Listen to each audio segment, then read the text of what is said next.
বিদ্যালয়খন চৰকাৰী কিন্তু মাটিখিনিহে চৰকাৰী নহয় বেলেগৰ মাটি চৰকাৰে গাঁৱে গাঁৱে মদৰ বেপাৰ কৰাৰ লাইসেন্স দিছে আৰু সুযোগ গ্ৰহণ কৰি বিদ্যালয়ৰ নিচেই কাষতেই লাইসেন্স নোহোৱাকৈ চলাই গৈছে অবৈধ সুৰাৰ বেহা ছাত্ৰ ছাত্ৰীয়ে বিদ্যালয়ত পঢ়িবই নে মদৰ ঘাটিলৈ অহা মদাহীৰ লীলাবোৰ বা হাই কাজিয়াবোৰেই উপভোগ কৰিব এই অবৈধ সুৰাৰ বিপণীত সুৰাপান কৰা মদাহীৰ কাৰণে এগৰাকী নাবালিকা মানে কামনাৰ বলি হ'বলগীয়া হৈছিল তেনে এক ঘটনা লৈয়ে নুমলীগড়ৰ পৰা আমাৰ সাংবাদিক উত্তম শৰ্মাই প্ৰস্তুত কৰি পঠিয়াইছে এক বিশেষ প্ৰতিবেদন আৰু মই কল্পজ্যোতি শইকীয়াই আপোনালোকলৈ বুলি আগবঢ়াইছো সেই বিশেষ প্ৰতিবেদন প্ৰতিষ্ঠাৰ পৰা ৭১ বছৰ সম্পূৰ্ণ হোৱা এইখন এখন চৰকাৰী বিদ্যালয় কিন্তু বিদ্যালয়খনৰ নামত নাই সেই মাটি লগতে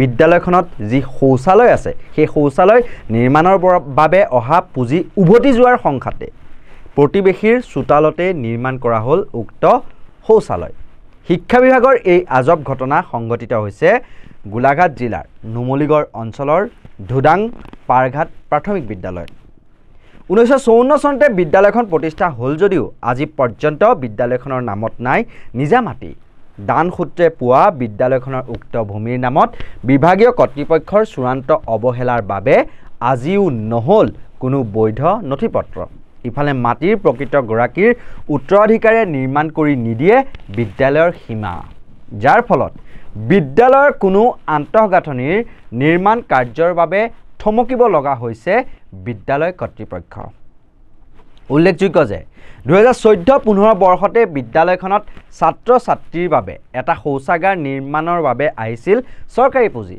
কিন্তু মাটিৰ অভাৱত কাষৰীয়া লোকৰ চোতালত নিৰ্মাণ কৰিব লগা হ'ল শৌচাগাৰটো আৰু বিদ্যালয়খনৰ মাটি বাৰী সম্পৰ্কীয় এই সমস্যা নিষ্পত্তিৰ বাবে বিভিন্ন সময়ত স্থানীয় ৰাইজ তথা প্ৰাক্তন ছাত্ৰ ছাত্ৰীৰ লগতে অভিভাৱকসকলে দাবী জনাই আহিছে যদিও বিষয়টোক লৈ এতিয়া অৱহেলা কৰাৰ অভিযোগ শিক্ষা বিভাগৰ বিৰুদ্ধে শুনকচোন কিনো ক'লে স্থানীয় ৰাইজৰ লগতে প্ৰাক্তন ছাত্ৰ ছাত্ৰীয়ে দেখি আহিছোঁ বিদ্যালয়খনৰ পৰিস্থিতিটো আমি সৰুৰ পৰা দেখি আহিছোঁ মই নিজেও এখন বিদ্যালয়তে শিক্ষাদান লৈছিলোঁ আমাৰ দেউতাহঁতে কোৱা মতে এই বিদ্যালয়খন এই জেগাত প্ৰথম আৰম্ভণি হোৱা নাছিলে দেউতাহঁতেও এইখন বিদ্যালয়তে পঢ়ি যোৱা বিদ্যালয়খন বেলেগ এটা জেগাত আছিলে বিশেষ কিবা কাৰণত এই জেগাত মানে অস্থায়ীভাৱে ৰাখিছিলে এতিয়া বৰ্তমান মানে এই অস্থায়ী জেগাটোতেই সেই যিজন প্ৰকৃত এই মাটিৰ মালিক তেখেতে দান কৰি দিছিলে আৰু সেই মৰ্মে বৰ্তমান স্কুলখন চলি আছে কিন্তু ডাঙৰ কথাটো হ'ল এই স্কুলখন আমাৰ গোটেই ধুদাংখনৰ পুলিং চেণ্টাৰ পৰে মানে ভোটৰ পুলিং চেণ্টাৰ পৰে আৰু চৰকাৰৰ এইটো অৱগত হ'ব লাগিছিল যে বিদ্যালয়খন কোনো ধৰণৰ মাটিৰ ছয় নিশ্চয়তাটো একোৱেই নাই বিদ্যালয়ৰ নামত মাটি নাই আৰু পুলিং চেণ্টাৰো পৰি যায় চৰকাৰৰ কিবা প্ৰয়োজন হ'লে বিদ্যালয়খন ব্যৱহাৰো কৰিছে কিন্তু চৰকাৰৰ তেনেকুৱা কিবা চৰকাৰো থাকিব লাগিব সেইটো কাৰণে আজিলৈকে এনেকৈ ধৰণে পৰি আছে গতিকে এইটো চৰকাৰে অকণমান চাবও লাগে আমি গাঁৱৰ ৰাইজে যিমান দূৰ পাইছোঁ বিদ্যালয়খন চাইছোঁ বৰ্তমান সময়লৈকে বিদ্যালয়খনৰ কোনো ধৰণৰ মাটিৰ কাগজ পত্ৰ নাই হোৱা বুলি আমি জানো মোৰ ল'ৰাটো এখন স্কুলত পঢ়ি গৈছে মোৰ মায়েও পঢ়ি গৈছিলে বুলি এখন স্কুলত 56 চনতে প্ৰতিষ্ঠা হোৱা পুৰণা স্কুল কিন্তু মাটিৰ কাগজ নহ'ল আৰু এই এবাৰ আপোনাৰ এইটো গুণোৎসৱ আহিছে গুণোৎসৱত আমিও আহিব লাগে নহয় ওচৰ প্ৰতিবেশী হিচাপে আহোঁ তেতিয়াও মই অভিযোগ দিছিলোঁ যে স্কুলখনৰ ওপৰত আপুনি এখন কিবা এটা লিখিব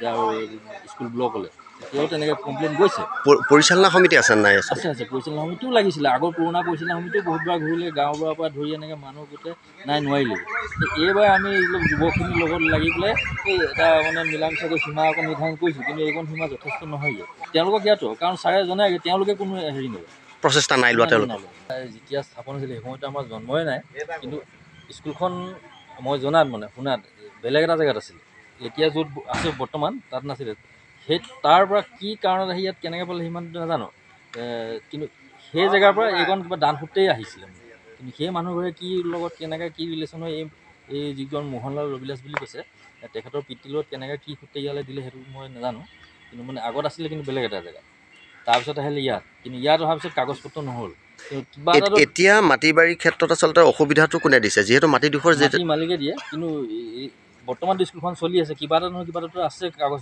মানে মানে ক'ৰবাত ডাক নম্বৰ এটা, সেই ডাক নম্বৰটো কিন্তু এই ডাক নম্বৰটো নাই। মাটি মালিকে সেইটোৱে কয় মানে, কাৰণ এটা বিল্ডিং আহিলে বিনা ডাক নম্বৰটো নাহে, কোন ডাক নম্বৰত আহিলে সেই কথাটো মালিকে আমাক ইমান সুধিছে বোলে, এইটো উলিয়াব লাগে। আমি বোলো উলিয়াই ল'ব, সেইটো আপোনাৰ কাম। মানে এতিয়া যিকোনো ধৰণৰ নিৰ্মাণ কাৰ্য হ'বলৈ নিদিয়া মানুহজন কোন? এই এতিয়াৰ বৰ্তমানৰ মাটিৰ মালিক, মানে যি দান কৰিছিলে তেওঁৰ পুত্ৰ চাগে। পুতেকে নিদিয়ে, বাপেকে দি থৈ গৈছে। পুতেকে নিদিয়ে।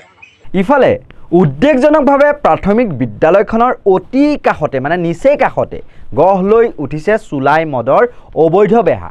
বিদ্যালয়খনত ৰান্ধনি হিচাপে কৰ্মৰত মহিলাৰ উপৰিও আন কেইবাটাও পৰিয়ালৰ বিৰুদ্ধে মদৰ অবৈধ ব্যৱসায় চলোৱাৰ গুৰুতৰ অভিযোগ উত্থাপিত হৈছে, যাৰ বাবে স্থানীয় ৰাইজৰ লগতে লাচিত সেনা, থলগিৰি, বীৰ লাচিত সেনা আদিকে ধৰি কেইবাটাও সংগঠনৰ নেতৃত্বই কঠোৰ সকিয়নি প্ৰদান কৰিছে বিদ্যালয়খনৰ নিচেই কাষতে মদৰ অবৈধ বেহা চলোৱা একাংশ লোকক।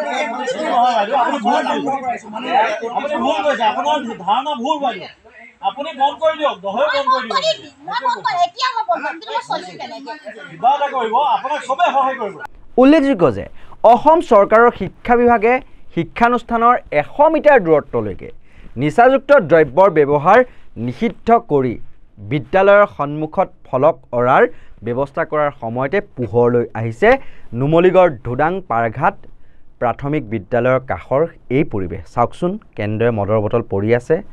সন্তানক পঢ়ুৱাৰ বাবে মদ বিক্ৰী কৰি হেনো বিদ্যালয়খনৰ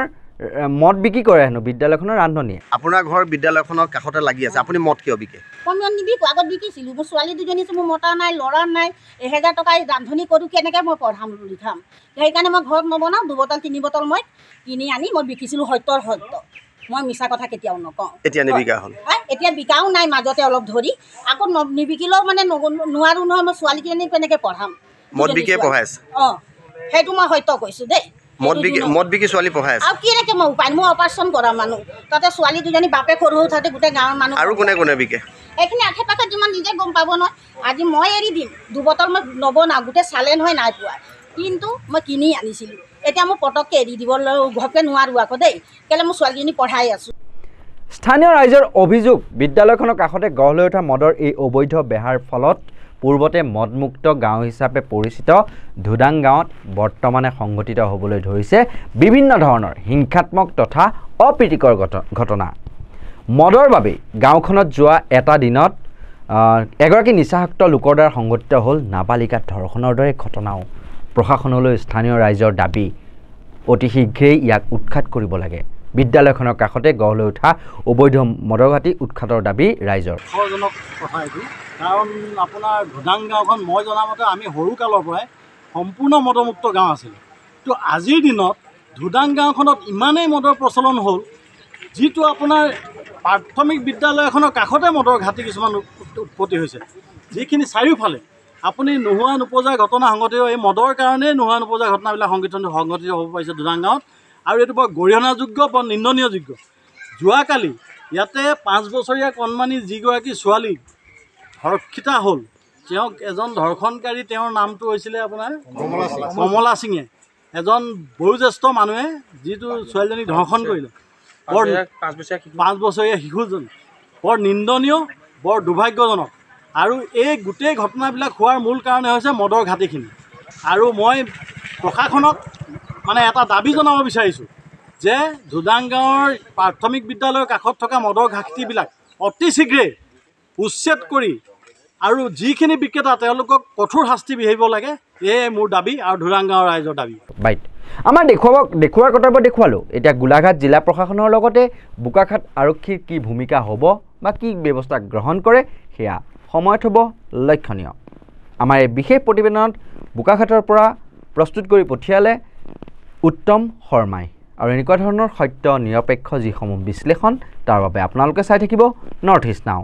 আৰু ইয়াৰ লগে লগে মই কল্পজ্যোতি শইকীয়াই বিদায় লৈছোঁ। ধন্যবাদ।